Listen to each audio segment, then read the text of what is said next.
Hello everyone, warm welcome to my channel learn and upturn. आज की video जो होगी वो एक स्पेशल क्वेरी सॉल्विंग वीडियो होने वाली है। आज हम आपके कन्फ्यूजन्स को सॉल्व करेंगे आज की इस वीडियो में। नॉर्मली लोगों को रेगुलर और कॉरेस्पॉन्डिंग यानी कि ओपन मोड से जो भी कोर्सेज़ किए जाते हैं उसमें बहुत ज़्यादा कन्फ्यूजन होती है कि ओपन कोर्सेज़ जो हम करते हैं, ओपन यूनिवर्सिटी से हम कोर्सेज़ जो करते हैं उसकी वैलिडेशन क्या होती है, क्या वो वैलिड होता है या नहीं, बाद में सर्टिफिकेशन में इशू होती है या नहीं, अगर वैलिड है तो उसकी क्या वैल्यू है, यानी स्टेट लेवल पे वैल्यू है या नेशनल लेवल पे वैल्यू है। और भी ऐसे बहुत सारी डाउट्स एंड क्वेरीज रहते हैं कि अगर रेगुलर और ओपन यूनिवर्सिटी से आप सेम कोर्स को दो अलग अलग पर्सन करते हैं तो किसे ज़्यादा प्रेफरेंस मिलेगा। और भी बहुत सारे डाउट्स होते हैं। आज के इस कंप्लीट वीडियो में हम सारे डाउट्स को क्लियर करेंगे और साथ ही साथ हम ये भी देखेंगे, हम यहाँ पर बात करेंगे इग्नू ओपन यूनिवर्सिटी के बारे में। Indira Gandhi national open university के द्वारा जो बीएड कराई जाती है उससे रिलेटेड कुछ फ्रिक्वेंटली आस्क्ड क्वेश्चंस को हम सॉल्व करेंगे। कुछ क्वेरीज, कुछ क्वेश्चंस को हम डिटेल्ड में यहाँ पे सॉल्व करने की कोशिश करेंगे। जो बार बार मेरे कमेंट सेक्शन में भी बहुत सारी क्वेश्चंस आए हैं, recognition, validation, post degree jobs या स्टडीज़ के बारे में।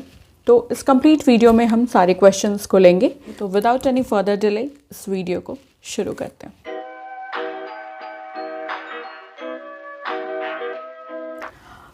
तो सबसे पहली कन्फ्यूजन या सबसे पहला क्वेश्चन या जो फ्रीक्वेंटली आस्क्ड क्वेश्चन होता है इग्नू बीएड कोर्स से रिलेटेड, वो मुझे यही आता है कि क्या इग्नू से बीएड करना, यानी कि कॉरेस्पॉन्डिंग में अगर आप इग्नू से बीएड कर रहे हैं, रेगुलर से बीएड नहीं कर रहे हैं, तो क्या वो वैलिड है, क्या उसकी मान्यता है। देखिए, सबसे पहले मैं आपको बोलना चाहूँगी कि अगर आप मुझसे स्ट्रेट फॉरवर्ड क्वेश्चन पूछते हैं कि रेगुलर मोड से बीएड करना ज़्यादा बेटर होता है या कॉरेस्पॉन्डिंग मोड से बीएड करना ज़्यादा बेटर होता है, तो ऑब्वियसली मेरा आंसर ये होगा कि रेगुलर मोड से बीएड करना ज़्यादा बेटर होगा। बिकॉज आपको वहाँ पे प्रैक्टिकल थियोरेटिकल नॉलेज में मिलती है, चीज़ों को आप खुद से एक्सपीरियंस करते हो, वो चीज़ को करके, पढ़ा कर या प्रोजेक्ट्स, असाइनमेंट्स, वर्कशॉप, सेमिनार्स को आप खुद अटेंड करते हो, तो वो आपके एक्सपीरियंस में काउंट करता है, वो आपके पर्सनालिटी और क्वालिटेटिव एस्पेक्ट को भी इन्हांस करता है। तो ऑब्वियसली मेरी फर्स्ट रिकमेंडेशन यही होगी कि रेगुलर मोड ज़्यादा बेटर है। बट समहाउ बहुत सारे ऐसे जेन्युइन कंडीशंस होते हैं जहाँ पर आप रेगुलर मोड से किसी पार्टिकुलर कोर्स को नहीं कर सकते हैं। तो अगर आप रेगुलर मोड से नहीं कर सकते हैं तो आप डेफिनेटली इग्नू से कर सकते हैं। इग्नू एक कंप्लीट सर्टिफाइड और ट्रस्टेबल प्लेटफॉर्म है, ओपन यूनिवर्सिटी है, जिसकी नेशनल रिकॉग्निशन है, नॉट ओनली डिस्ट्रिक्ट और स्टेट रिकॉग्निशन है, नेशनल रिकॉग्निशन है इग्नू की। ठीक है, तो अगर आप इग्नू से बीएड करते हैं, जैसा कि आप जानते हैं Indira Gandhi national open university नाम ही है, तो नेशनल लेवल पे इस कोर्स की वैलिडेशन है। तो इस कोर्स को करने के बाद अगर आप किसी भी गवर्नमेंट कॉलेज या प्राइवेट कॉलेज में अप्लाई करते हैं या गवर्नमेंट स्कूल या प्राइवेट स्कूल में अप्लाई करते हैं, whether it is for further studies और फॉर जॉब अपॉर्चुनिटीज़, हर जगह पर इग्नू से अगर आपने डिग्री लिया है बीएड का तो उसकी कंप्लीट वैलिडेशन है। यह आपके लिए बहुत ही यूज़फुल हो सकता है एज अ करियर अपॉर्चुनिटी। ठीक है, सेकंड क्वेश्चन मुझसे ये पूछा जाता है कि इग्नू जो है उसकी एफिलिएशन या रिकग्निशन कहाँ से मिली हुई है। तो IGNOU is recognised by UGC, University Grant Commission and NCTE, National Council for Teachers Education. ठीक है, एनसीटीई से मान्यता मिली हुई है इग्नू को और यूजीसी से भी रिकग्नाइज्ड है। नेक्स्ट क्वेश्चन जो मुझसे पूछी जाती है इग्नू से रिलेटेड, बीएड कोर्स से रिलेटेड, वो है स्कॉलरशिप से। तो यस, आप स्कॉलरशिप के लिए अप्लाई कर सकते हैं।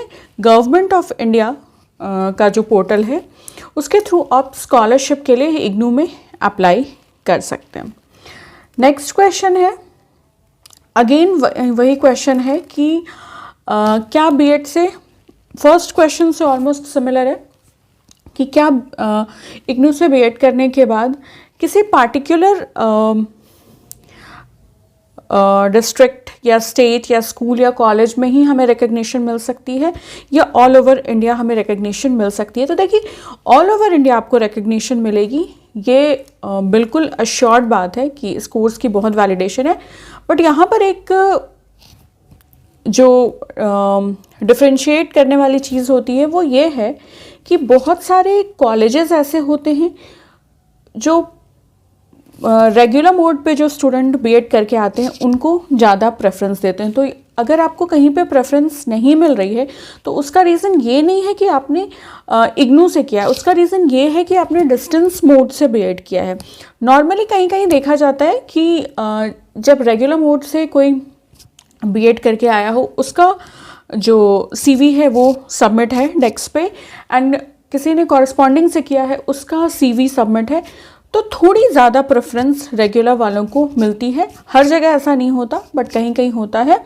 बट अगर आपके पास नॉलेज अच्छा है, आपका इंटरव्यू बहुत अच्छा है, डेमो बहुत अच्छा है, जो आपसे बात कर रहे हैं, जो आपको इंट्रोगेट कर रहे हैं, इंटरव्यू ले रहे हैं, उन्हें अगर आप में कॉन्फिडेंस और वो बात लगी तो डेफिनेटली आप सेलेक्ट हो सकते हैं, और जो रेगुलर वाले हैं वो नहीं भी सेलेक्ट हो सकते हैं। तो ऐसा कोई कंपल्शन नहीं है, डिपेंड्स ऑन सिचुएशन। ठीक है, नेक्स्ट क्वेश्चन मुझसे पूछा जाता है एंट्रेंस के बारे में। तो यस, इग्नू बीएड में एनरोल होने के लिए आपको एंट्रेंस एग्जामिनेशन देना होगा, जिसका फॉर्म अभी आउट हुआ है।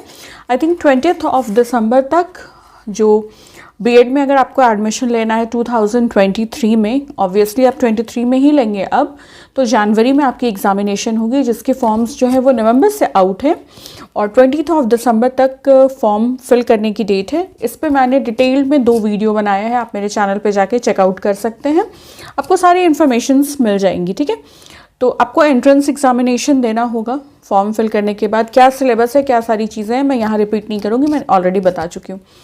तो वो आपको करना होगा, एंट्रेंस आपको देना होगा। कई जगह पर मेरिट के बेसिस पे होता है, कई जगह पर एंट्रेंस के बेसिस पे होता है। तो यहाँ पे एंट्रेंस है, वो एग्जामिनेशन आपको क्लियर करना होगा। एंड साथ ही साथ मुझसे ये भी क्वेश्चन पूछा जाता है कि और क्या क्राइटेरियाज हैं।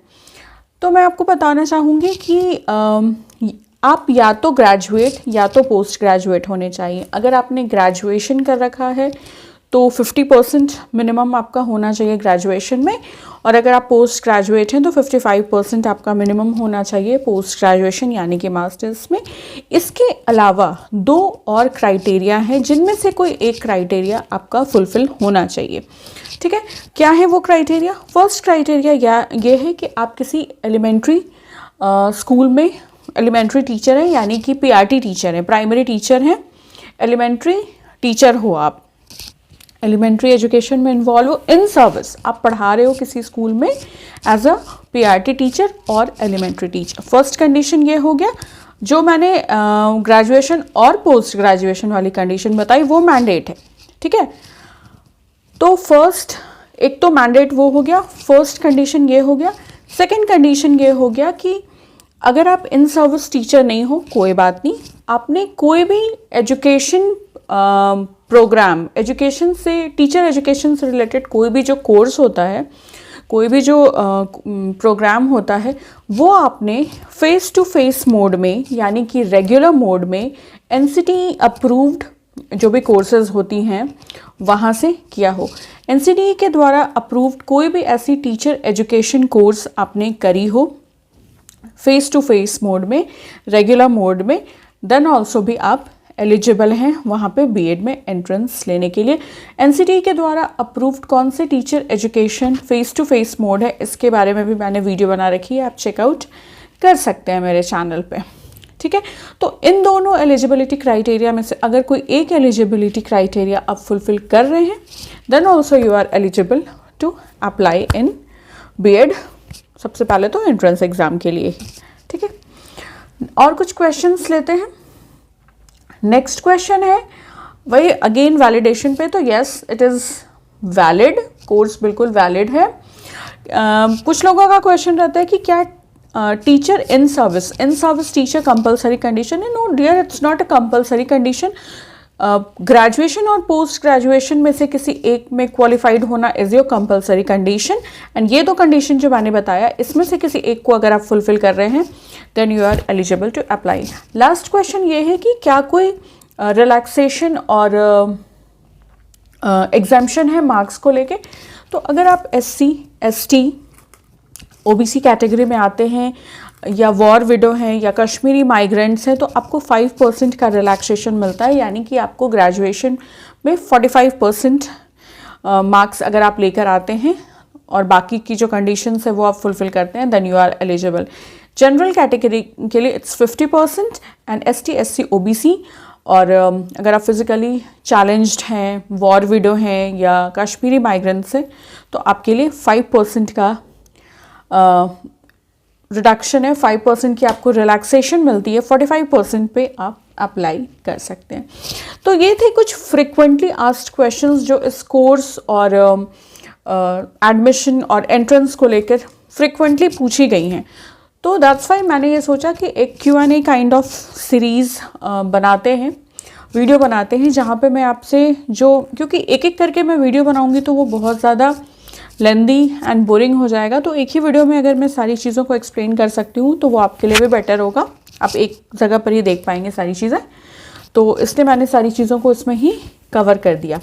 I hope you find my today's video helpful and informative. If you find it so, then kindly subscribe to my channel Learn and Upturn. Also, you can like and comment on my videos, and you can share this video easily with your friends, family and B.Ed learners.